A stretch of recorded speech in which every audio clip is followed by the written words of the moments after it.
दोस्तों नमस्कार, आप सभी का स्वागत है हमारे यूट्यूब चैनल में। ये जो फंडामेंटल राइट वाले वीडियो हमारे यूट्यूब चैनल पे चले हुए हैं, इसमें आपके राइट टू इक्वालिटी और राइट टू फ्रीडम, ठीक है, दो फंडामेंटल राइट आपके कंप्लीट हो चुके हैं। आर्टिकल 22 तक आपके कंप्लीट हो चुके हैं। आज हम तीसरे वाला फंडामेंटल राइट करेंगे, जिसमें राइट अगेंस्ट एक्सप्लॉयटेशन, शोषण के विरुद्ध अधिकार। इसमें आपके दो ही आर्टिकल हैं, ठीक है, आर्टिकल 23 और आर्टिकल 24। और हिंदी इंग्लिश दोनों में क्लियर कर दूँगा मैं, बेर एक्ट से ही क्लियर करेंगे, रेफरेंस में आपको बता दूंगा, ठीक है।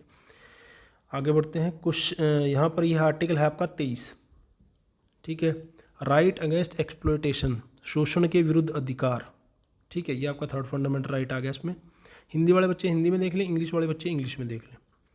Prohibition of traffic in human being, human being की जो ट्रैफिक है, एंड फोर्स लेबर, ठीक है। इसमें दो तरह की चीज़ें हैं, मानव का दुर्व्यापार, मानव का जो व्यापार है, ठीक है। दूसरा है बालश्रम का प्रतिषेध ये करता है।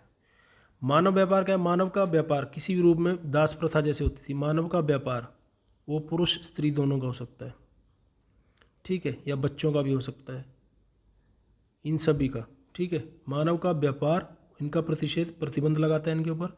और दूसरा है बालश्रम। बालश्रम होता है किसी से बेगार करना, जबरदस्ती, उसकी इच्छा के विरुद्ध किसी से बिना पैसा दिए, बिना श्रम दिए उसे ज़बरदस्ती बेगार कराना, उससे ज़बरदस्ती उससे मजदूरी करवाना उसकी इच्छा के विरुद्ध, और बदले में उसे कुछ भी ना देना, ठीक है। ये पुराने टाइम में थी, जिम्मेदार में ये चीज़ें होती थी।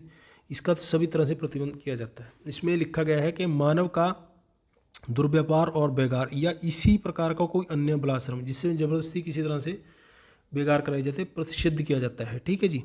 उस पर रोक लगाए थे, प्रोहिबिटेड, उस पर रोक लगाई जाती है। और इस उपबंध का कोई भी उल्लंघन, अगर कोई भी उल्लंघन करता है तो विधि के अनुसार दंडनीय होगा, उसके सजा दी जाएगी उसके लिए। इसके लिए पार्लियामेंट ने 1956 में मानव दुर्व्यापार निवारण अधिनियम एक्ट बना दिया था 1956 में, ठीक है। यानी कि अगर किसी भी रूप में इंसान का व्यापार होता है, जैसे कि दास प्रथा के बारे में आपने पढ़ा होगा हिस्ट्री में भी। दास प्रथा बहुत पुराने टाइम से, मध्यकाल में तो बहुत ज़्यादा फेमस थी जी, पुराने प्राचीन काल में भी ये चीज़ थी, ठीक है। अकबर ने भी इस पर रोक लगाने की कोशिश की थी, पूरी तरह से इस पर नहीं लगाया था। और ये 1840 में अंग्रेज़ों ने भी इस पर रोक लगाई थी, ठीक है, दास प्रथा पे। बाद में आज़ाद भारत में तो इस पर ये आर्टिकल आ ही गया, ठीक है, इस पर व्यापार पे रोक लगाई थी। और बेगार, जो ज़बरदस्ती बेगार कराई जाती है, जो मज़दूरों से, नौकरों से कराई जाती थी पुराने टाइम में, ठीक है, जिसके बदले में उन्हें उनकी इच्छा के विरुद्ध ज़बरदस्ती उनसे कराई जाती थी, जिसके उनके कुछ भी नहीं जाता था, उनके विरुद्ध कोई मजदूरी वगैरह कुछ नहीं दी जाती थी, ठीक है। ये अपर कास्ट और नीची कास्ट में ये चीज़ें लागू की जाती थी। तो इसका मैंने आपको बता ही दिया। 1956 एक्ट जो है, जिसमें अनैतिक दुर्व्यापार, इसको पास कर दिया, एक्ट बन गया था, ठीक है। दूसरी जो चीज़ है इसके क्लॉज 1 में है, दूसरी क्लॉज में इसमें यह है कि इस अनुच्छेद की कोई बात राज्य को सार्वजनिक प्रयोजन के लिए अनिवार्य सेवा अधिरोपित करने से निवारित नहीं करेगी, रोकेगी नहीं। और इस आधार पर राज्य धर्म, मूलवंश, जाति, इनमें से किसी के आधार पर विभेद नहीं करेगा। यानी कि अगर स्टेट, ठीक है, कंपलसरी सर्विस को लागू कर देता है, जैसे कि मान लो 1971 के टाइम पे हुआ था, हालांकि वो चीज़ लागू नहीं हुई थी, लेकिन एक तरह से लागू हो ही गई थी। अगर भारत पे कोई संकट आ जाता है, ठीक है, किसी तरह का युद्ध हो जाता है, ठीक है, तो अनिवार्य सैन्य सेवा बहुत जगह लागू की जाती है, ठीक है, कि आपको सेना में इतने साल सर्विस करनी ही करनी है, कंपलसरी कर दी जाती है। तो इस आधार पे आप ये आर्टिकल लेके नहीं जा सकते कि हमसे ज़बरदस्ती बेकार कराई जा रही है, हमसे ज़बरदस्ती लगाया जा रहा है, ठीक है।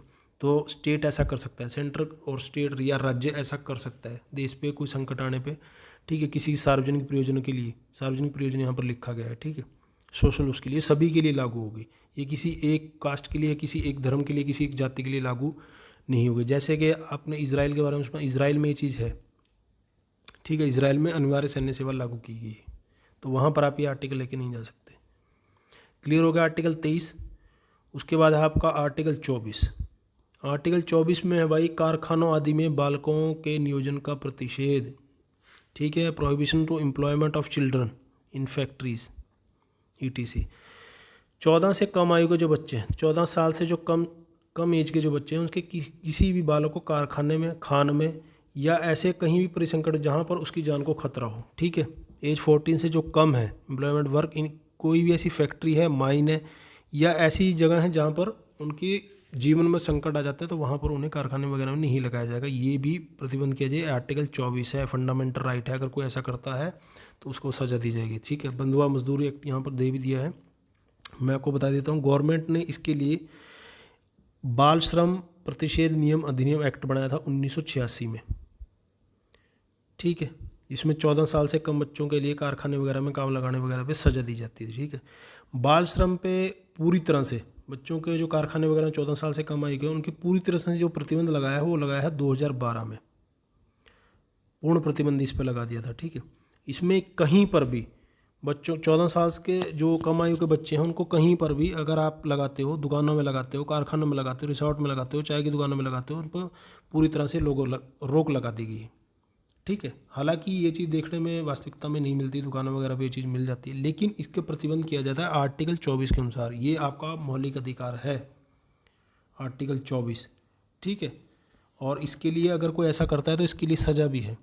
ठीक है, 2 साल की सज़ा और 50,000 रुपये कुछ जुर्माना है, अब वो शायद बढ़ा दी गई है।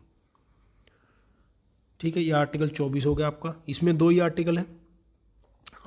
उसके बाद आपका बचता है धर्म की स्वतंत्रता का अधिकार, ये अगले वीडियो में हम करेंगे। इसमें आपका आ जाएगा right to freedom of religion. ठीक है, तो ये दोनों के दोनों आर्टिकल मैंने क्लियर कर दिए। और कोई इसमें कोई इसी तरह का डाउट हो तो कमेंट बॉक्स में ज़रूर लिखना।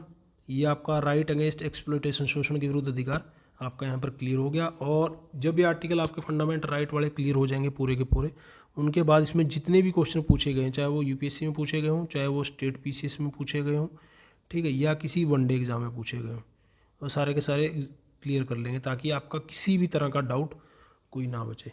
फिर भी आपको कोई डाउट हो कमेंट बॉक्स में जो लिखना। देखने और सुनने के लिए धन्यवाद। जय हिंद, जय भारत, वंदे मातरम।